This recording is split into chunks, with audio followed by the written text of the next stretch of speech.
I don't know how to put this, but I'm kind of a big deal.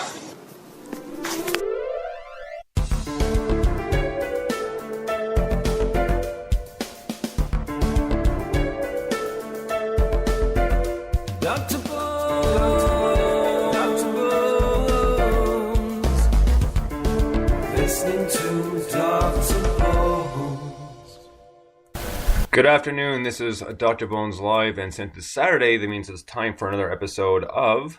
And now it's time for another episode of Blogger's Corner with Britt. Welcome, Britt, back to the show. How are you, Britt? I'm doing well. How about you? Very well, thank you. So, first off, since we finally got a new episode, because it's been off the air during the Olympics, was the brand new Arrow episode. And, you know what? It had a decent plot line, but I think some of the stuff was completely unnecessary and kind of a slight to Felicity as well, just because the one scene when they're practicing, and then I don't remember her. I know she's Yellow Canary, but Laurel's sister. Can't remember her name. Sarah. Anyways, when Sarah says, "Oh, was that?" Did they go, was that shrapnel? And goes, no, but I got, well, here. She goes, well, I got this here. They start going all over the wounds. I was like, okay, it's necessary. And, of course, Felicity comes in. She's like, oh, well, I had stitches in my mouth because I had my 3 wisdom teeth were impacted. which provided the comic relief, but at the same time, too, is like, obviously, they're, if it's not obvious already, they're pretty much trying to hook them up, Arrow and Sarah. So, I mean, it's kind of the way the comic book ran, but, you can switch it up just a little bit. Yeah, I'm not feeling the Sarah-Oliver pairing, and I'm just not feeling Sarah as an overall part of the show. She feels, with just that scene where she was kind of forced in the whole team aspect, and then, but, as any girl knows, it's sisters before misters, and you do not hook up with your sister's boyfriend right after you reveal to her that you've been back from the dead, and you were dead for the first time because you were hooking up with her boyfriend, and then you go to a family dinner and throw it back in her face that now you guys are back together. Really? Yeah, well, I guess you get a party when you come back from the dead, so... I mean, Oliver ranting to Laurel, he just is acting like such a jerk lately. I'm not feeling it at all. And now that she didn't need kind of a little bit of a reality check, but right. I understand why she is upset, and no one seems to understand why she is so upset.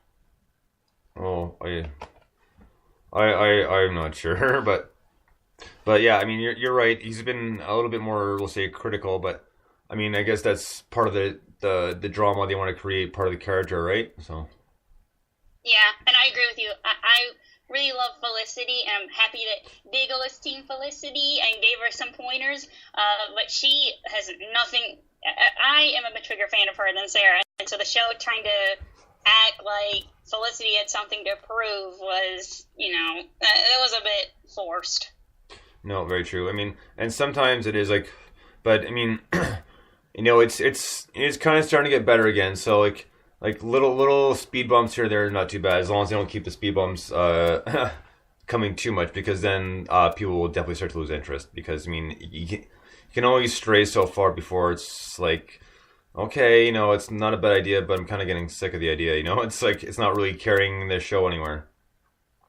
Yeah, I totally agree. And one thing that I noticed, did you watch Smallville? I watched most of the season, so I have a pretty good idea of what's the best way to put this? I've seen most of the season, so I can pretty much speak for it. So. All right, great. I too watched every episode. I love that show.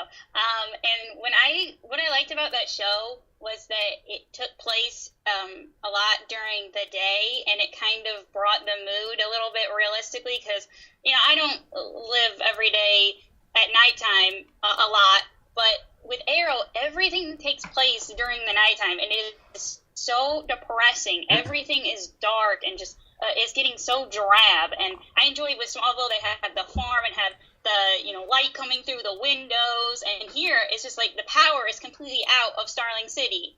Does that bother you too? Sort of. I guess sometimes I don't always notice the dark aspect to it.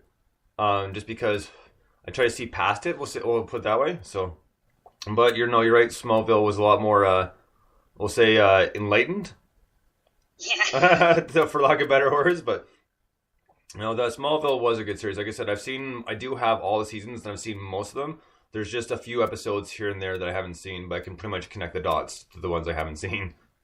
Yeah, there you go. And I just had fun watching Smallville. And with Arrow, sometimes I feel too sad, too depressed to really enjoy it and feel like this is a fun superhero show. And I want to feel that way like I did with Smallville. Oh, fair enough. I can see that. But, I mean, it's still, I mean, although it's the second season, there's still got, we'll say, a little ways to go. So there's time to kind of, we'll say, clear the air up a little bit, maybe lighten up a little bit. But I think... Yeah, absolutely. Sorry, go ahead. I was just agreeing with you. So pretty much what I think it comes down to is, they're trying to, I mean, it's a good thing too. I think they're trying to kind of keep to the comic book a little bit more, which is good. But, I mean, it's good for people who've actually read the comic book and know a little bit about it. But for those who haven't, they might lose them a little bit. All right.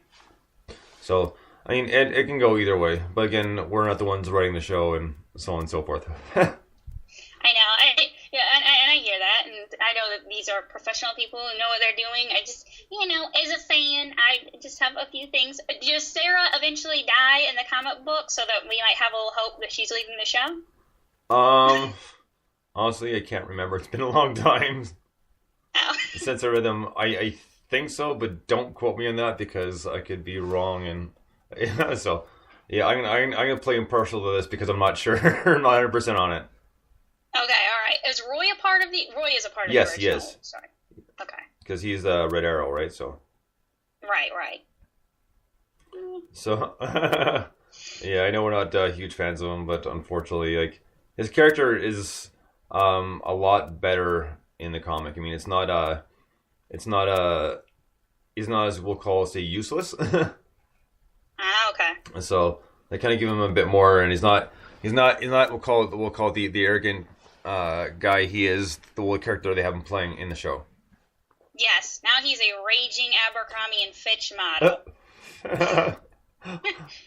That's one way to put it. I never thought about it that way, but sure. There you go. I mean, it's just, he bugs me, but Thea also needs to be developed more a little bit. And what do you think, what's your take on the storyline with Maura and Oliver, and now he's giving her the cold shoulder, being really judgmental about that whole thing?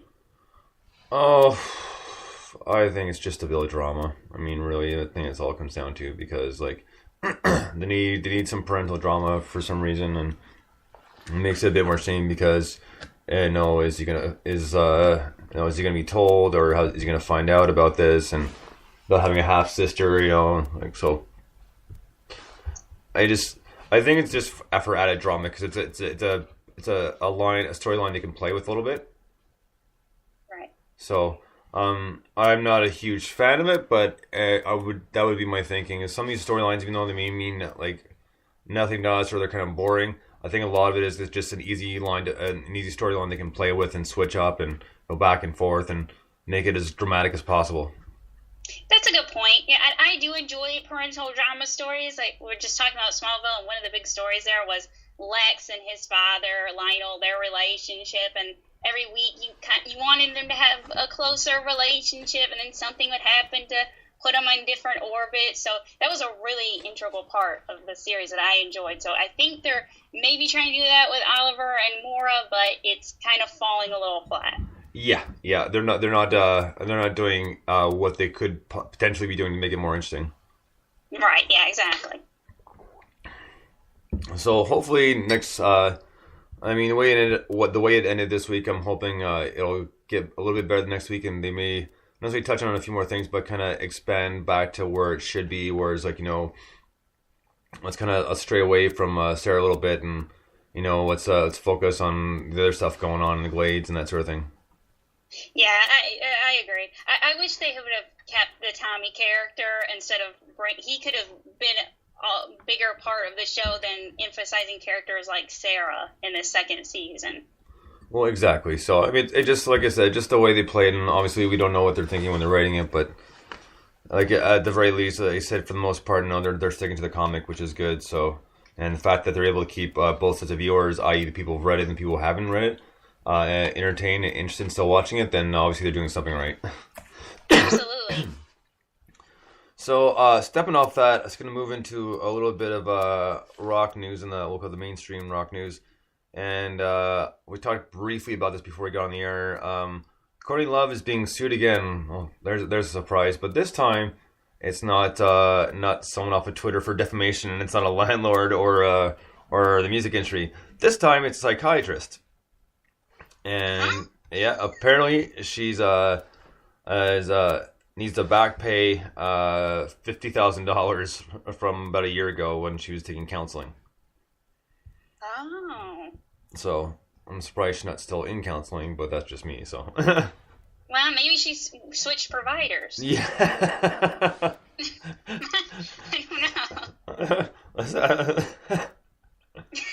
don't know.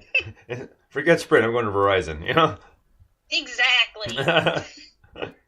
So that was just a kind of brief little thing about her, because I don't want to go into her just because it's just she's just irritating, and it just irritates me to talk about her just a lot, just because I have so many things that I dislike about what she's done and what's gone on in the past number of years, and always seeing her in the news kind of getting very annoying. So, but the next thing I want to get to, which is kind of interesting, is since Kiss is being inducted to the Rock and Roll Hall of Fame this year. Normally a lot of the bands that, if they're obviously all still alive and all that sort of thing, will play a song or two on the show. And this time around, they're not going to, because there's been some issues with the lineups, because they switched the lineups, because the original Kiss kind of broke up, and they kind of got replacements, that sort of thing. And since they're saying that maybe using some of the old members, not the new members, it would make too much trouble. So they're going to say, you know what, we'll be there for the acceptance and that whole thing, but we're not going to play, which is good and it's bad. I mean, I know a lot of people would love to see Kiss play live, but at the same time too is like, that's kind of a wise decision, because that way, they're kind of staying in the middle and they're not really irritating either side. And it's probably the best way to go about it.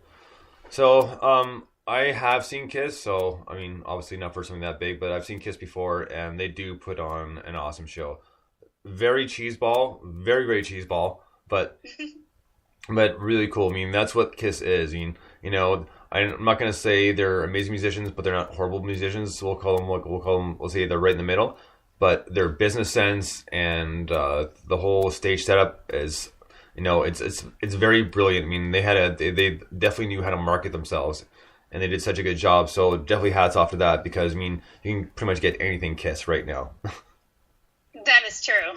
So, they did very well with that, and so it's going to suck, but, I mean, people got to see it from their side of things, too. It was like, well, we can either make these people mad, or we can make these people mad, or we play it cool and stay in the middle that way. And it's kind of everybody's at a level playing field.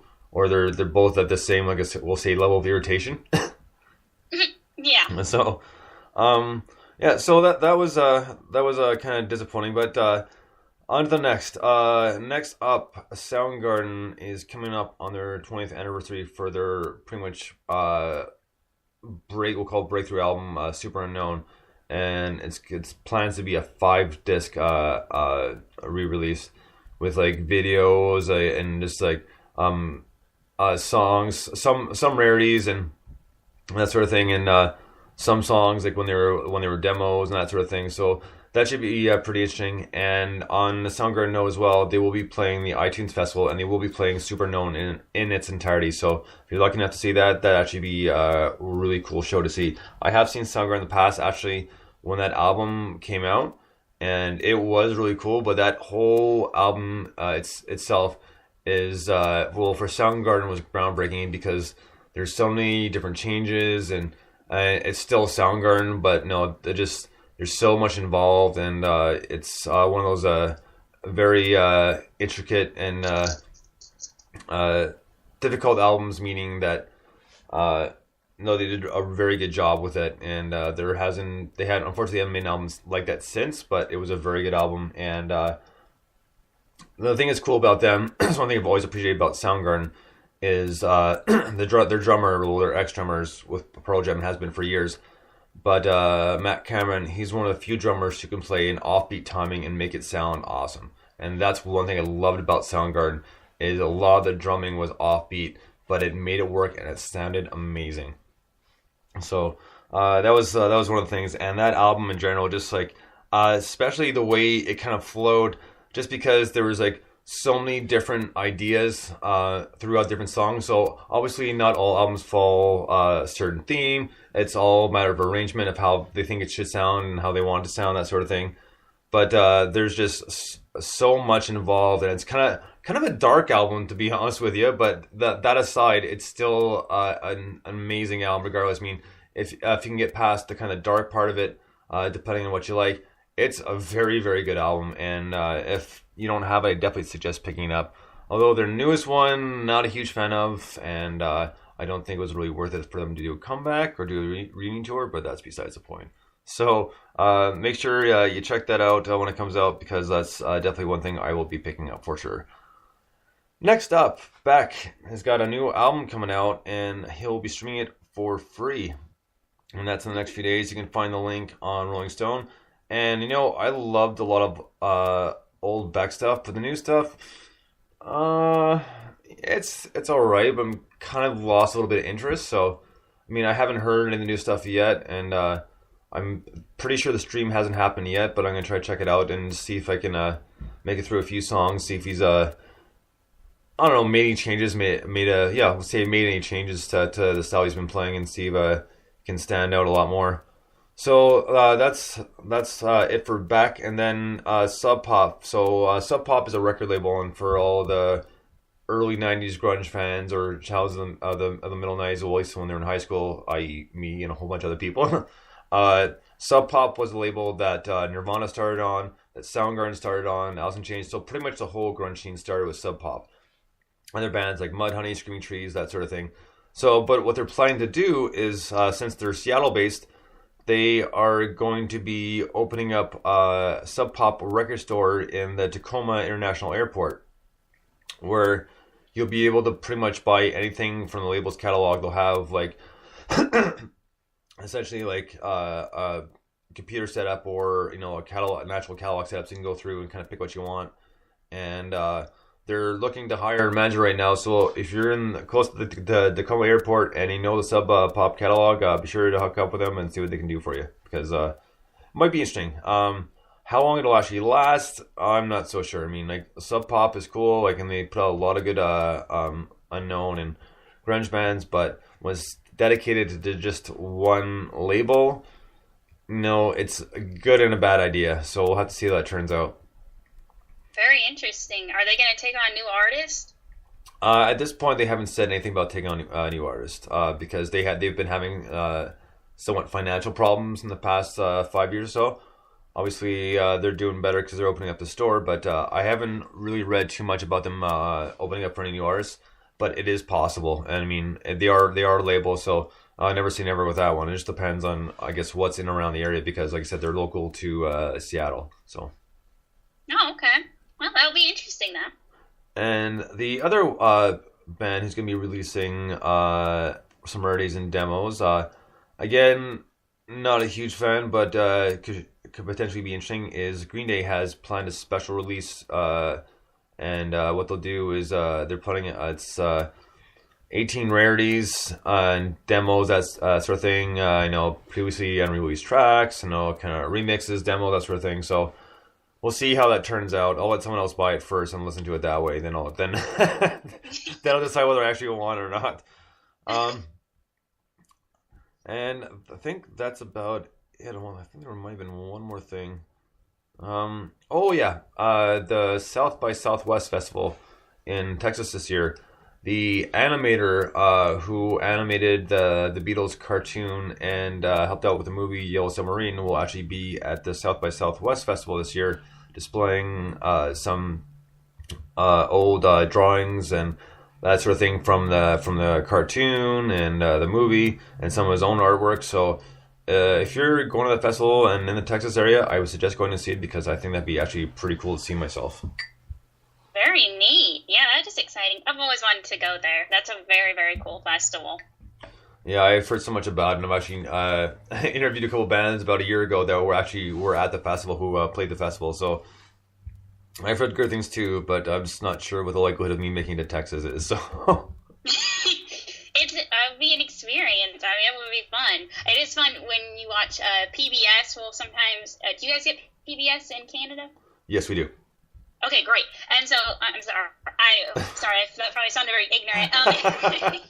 Don't worry about it. Okay. But anyway, so I'll tune in there, and they'll rebroadcast sometimes of the performances from the day's events. That's always really cool to check out. You know, and they're not gonna air it. Maybe they will on like Palladia, some of those upper tier networks. But it is really neat to see the performances from there. A different kind of energy and vibe than you see at different venues and stuff. Well, that's right, and that's one thing that always kind of intrigued me about it too. But like I said, I know it could happen. I'm not saying it can't. I just at this point in time, it's literally a matter of finding time to go out that way to see it. Same here. So everything's been so busy lately, and it keeps on being busy, which is not necessarily a bad thing. But I'm looking forward to my holiday coming up in April. I'll be taking a week off, and I will be out of the country for a week. Whoa, where are you going? I'm going to Cuba. Oh, really? Mm-hmm. Very neat. It'd be my third time.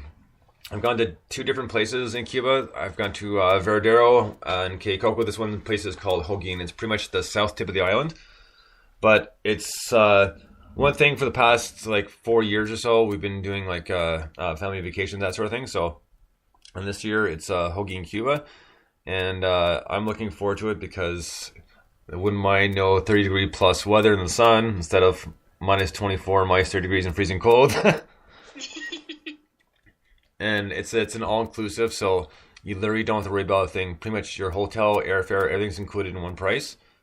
So you don't have to worry about cooking or doing any sort of groceries. It's all there because that's why it's all-inclusive, and it's awesome. It's the best way to go. Wow. Is this where Beyonce and Jay-Z went when they went down to Cuba? Good question. I'm actually not sure about that. Okay. Because Veradero is more or less the hot spot because it's one of the biggest tourist draws, and just because it's the city's safe, and depending on which hotel you're at, it's a cheap bus ride into town, so people go into town, go into the clubs and that sort of thing, and a lot of the workers from the hotel are there. So, and I mean, they're all really nice. So you get to meet a lot of new people, and you actually make friends with some of these people. So they go down to the clubs and party with them down there, have fun with them down there. So it's a hot spot for sure. Very neat. And now, do you speak Spanish? I do not.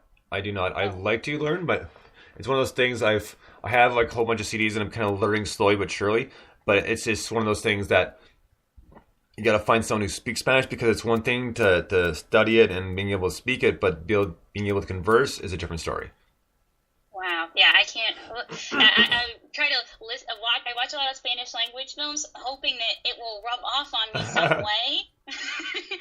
That is yet to happen. It's such a beautiful language. Now, is it difficult most of the people down there speak to tourists in English, or does that have any problem communicating down there? No, because most of them are bilingual.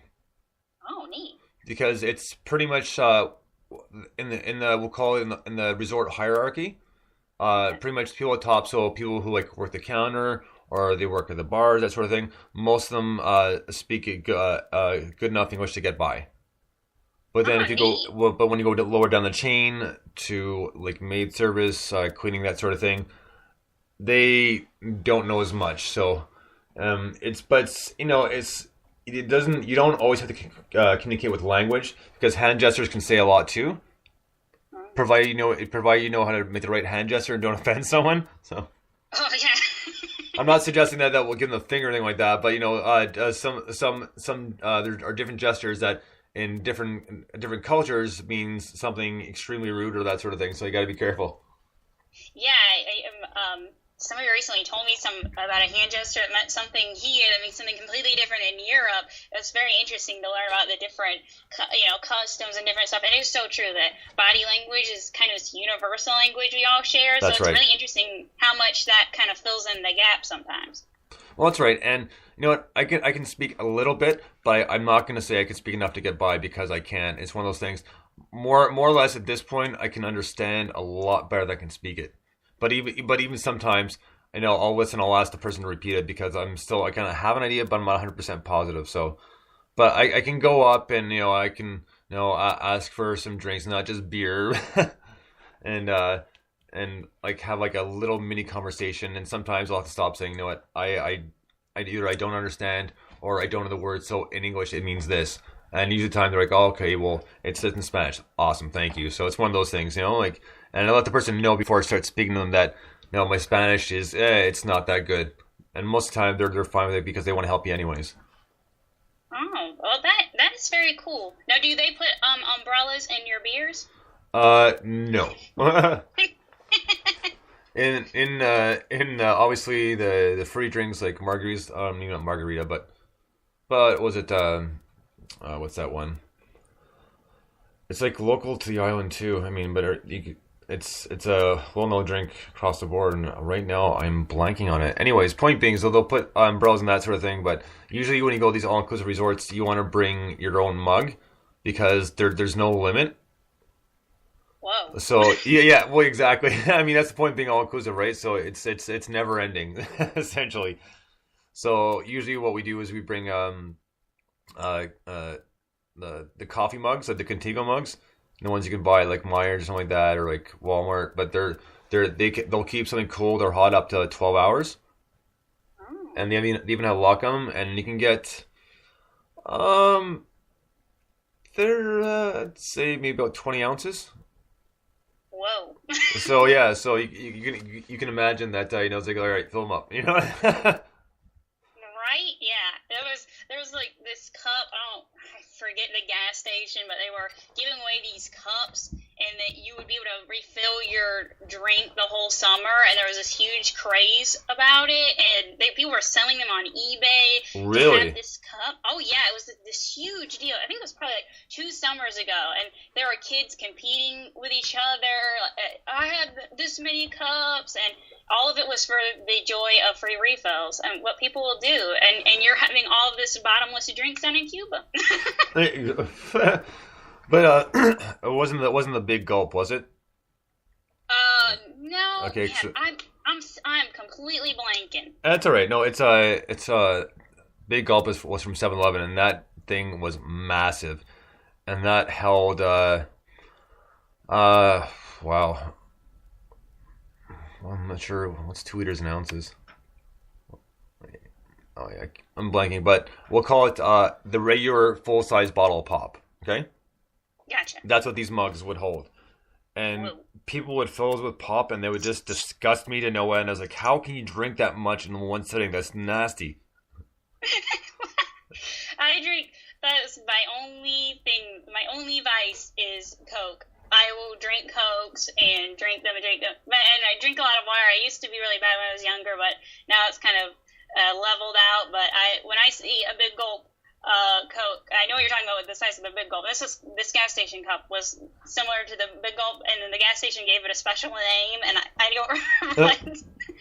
I met a guy, and he had one, and he's like, yeah, I've been drinking off this all summer. I've been drinking my Coke. I was so jealous.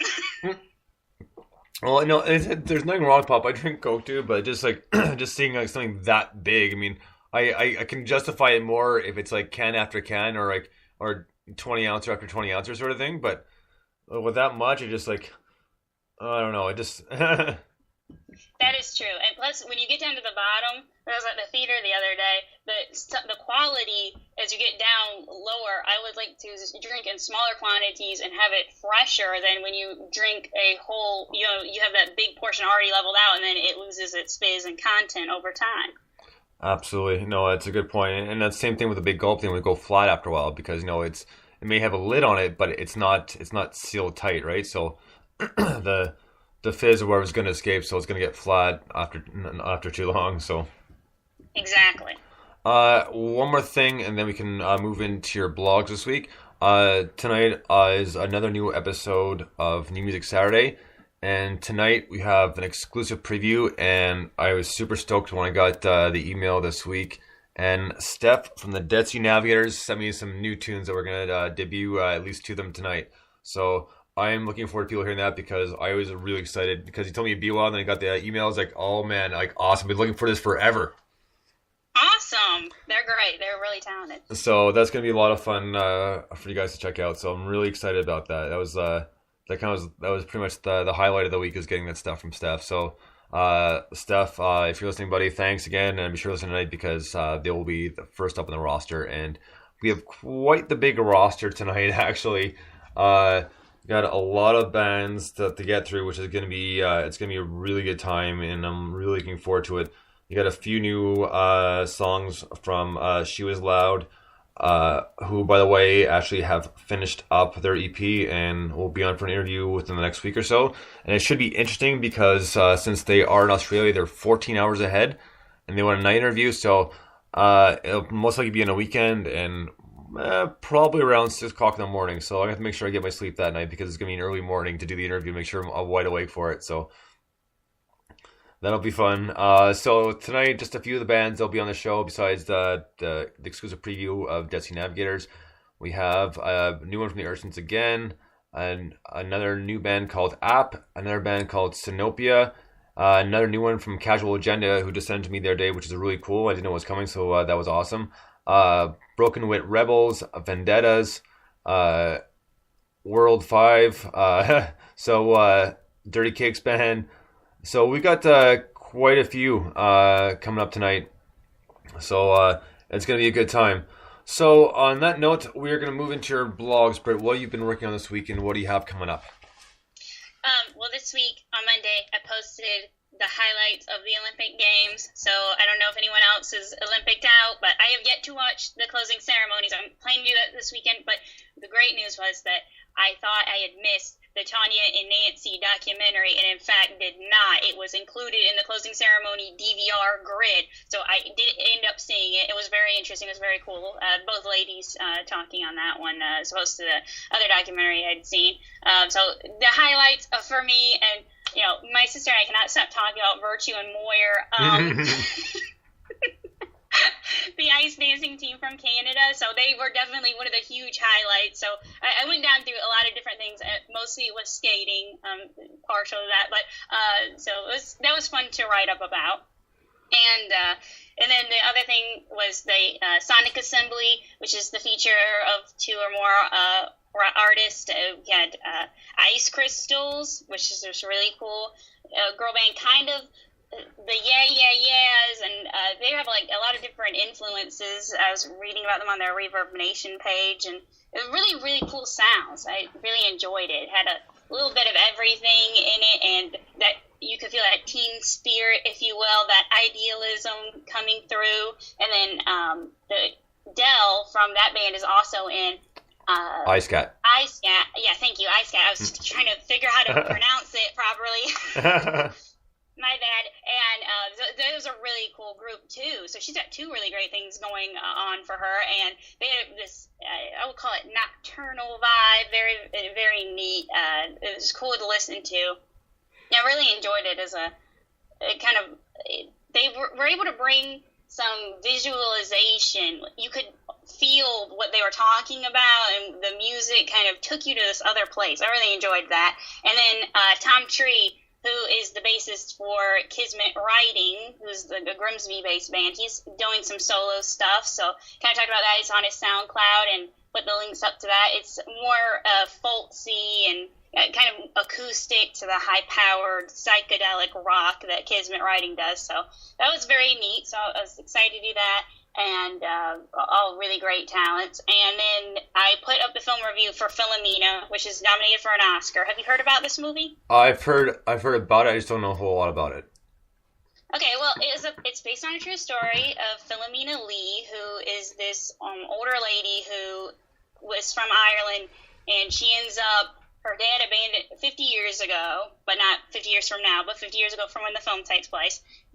She had to give up her son for adoption. She was forced to give up her son for adoption in a convent, and so he gets sent to America. 50 years later, she was trying desperately to find him, and it follows her and this reporter as he tries to find her son. And Steve Coogan plays the reporter, Martin Sixsmith. So it was an interesting movie.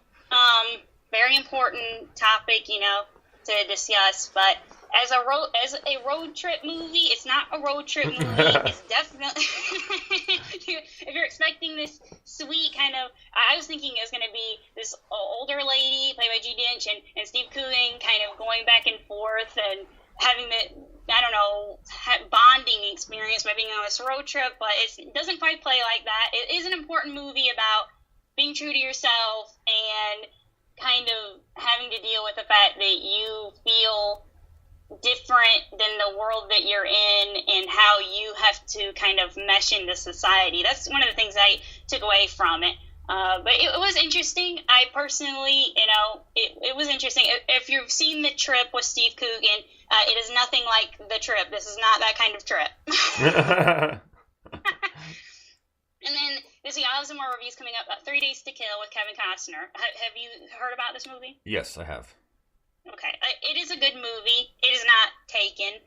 It is not an action movie, really. It's kind of more of a drama. Had the worst theater experience I've had in a long time. Two guys, these are grown men, talking the whole movie, predicting what was coming up and laughing at their own jokes. Oh, my God. Seriously? There needs to be... I think I'm going to write an article about this for next week. There needs to be a thing where you can, because this isn't the first time I've had an issue in a theater of people running their mouth or texting. And I've literally seen girls taking selfies of themselves in the theater while the movie's going on. That's not cool. That's ridiculous.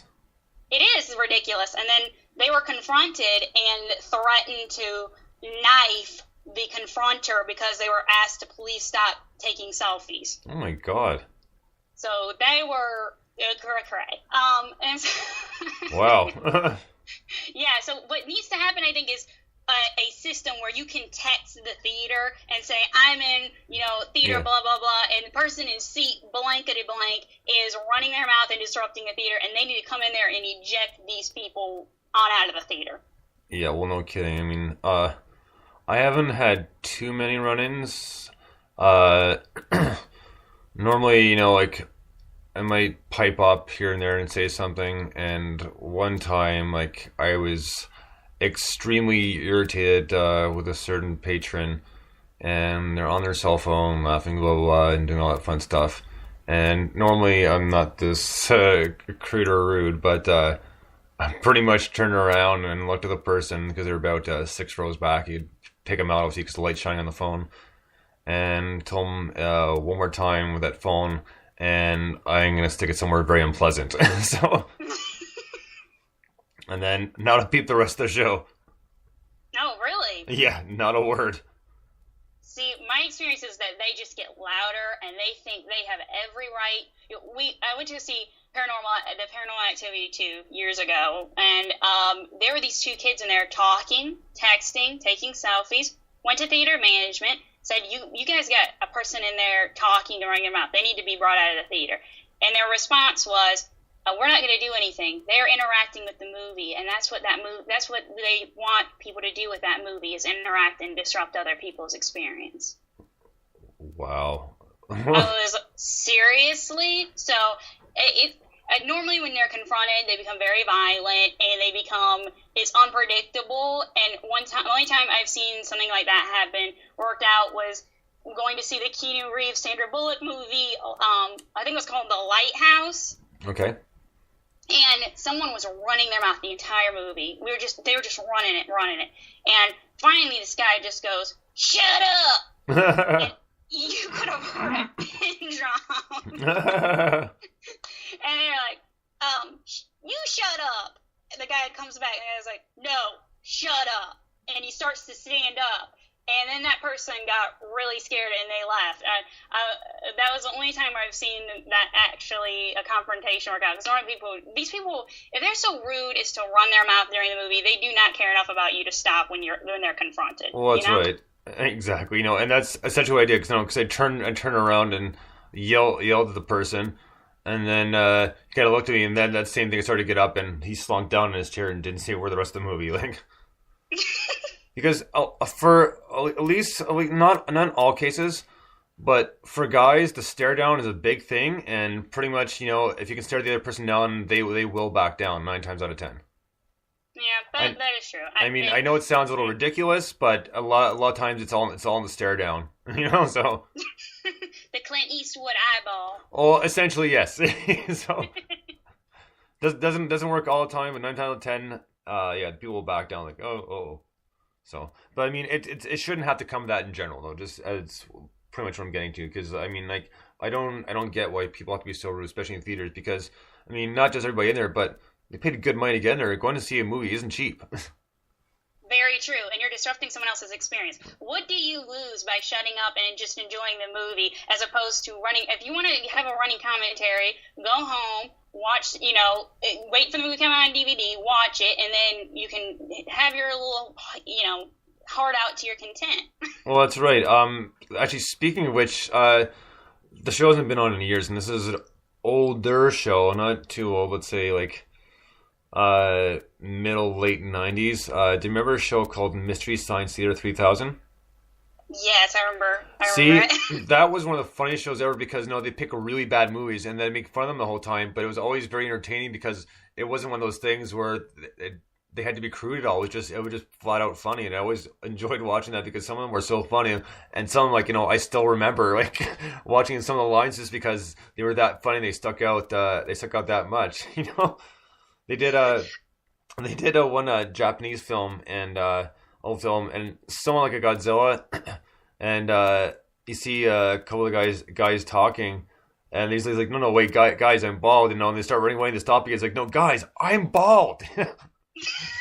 And just little things like that, but it was so funny and well done. Obviously, they'd kind of watch a little bit before, to get their 2 cents in, but it's still a really funny show. And it's one of those things that, it's all right because it's in close quarters and nobody's paid like tons of money to watch this. That's very interesting. I think it might even be them. They are reviving that, because I was at the theater and everyone was going to the theater. I was like, what's going on? To the manager, he says they're doing, and I believe it was the Mystery Science Theater of Starship Troopers, and they were going to watch the movie with those guys' commentary on it. So it's coming back some way. Oh, you know what? I'd actually be curious to see that, if that's what's going on, because Starship Troopers was not a good movie by any means. So. At least in my eyes, it wasn't. I didn't think it was that good at all. It was terrible. It's a terrible movie. Yeah. So that should be interesting to see. And the one thing I like, the Olympics just ended about a week ago? Yes. Okay, just making sure, because like I said, I've been so busy that like it's kind of like time has not necessarily gone out the window, but it's kind of hard to figure out what happened like even just a few days ago sometimes. And because I just wanted to point out and talk about it for just one moment, since this past Sunday when the Olympics ended, it was a really early game and kind of beat the U.S. in hockey for the gold. So, yay! No. Yep. So, and one of the pictures I was circulating online, and I think was a good idea because a deal's a deal. They showed a picture of the American hockey player with Bieber in the middle and a Canadian hockey player, and it says loser keeps Bieber. So he's all yours. Well, there you go. I guess a bet's a bet. Yeah. But it was funny, but it was a really good game, though. I mean, it really was. So definitely worth the watch. I mean, both teams play extremely well, and actually some of the U.S. players play for the Toronto Maple Leafs, and if they could play like that all the time with the Leafs, maybe they wouldn't be as bad. So I'd be interested to see what happens there. But otherwise, I actually, you know what? I actually didn't make it to the closing ceremonies. I got almost there and I fell asleep on the couch. There you go. Yeah, I taped them. I'm looking forward to them, but I have not gotten a chance to see them. But it should be interesting. Yeah, I made it till just after 10 o'clock, and then I started nodding off, and I fell asleep. So by the time they were over, I was waking up. I was like, oh, I tried. It was just an early morning from a late night the night before, but I stayed up for the important parts. So. There you go. Now, are you going to stay up for the Oscars tomorrow? Probably not. Probably going to PBR so I can fast forward through some of the crap. There you go. I mean, it just the commercials, it drags on, so I will also watch after DVR. But stay tuned to EclecticPop.com because I will be putting out some more reviews today and tomorrow because there's some Oscar movies that I hadn't gotten a chance to publish the reviews yet, but they're there. Not all of them, but they're there. Right on. Well, guys, make sure you keep in tune for that. And that is all the time we have for today. So be sure to tune in next Saturday at 3 p.m. for Bloggers Corner with Britt. Until next time, Britt, like always, thank you so much for coming on the show. Thanks for having me. And we'll talk to you very soon. Until tonight at 8 p.m. for New Music Saturday. We got a rockin' show. Be sure to tune in for that. This is Dr. Bones saying thanks for listening. Bones out.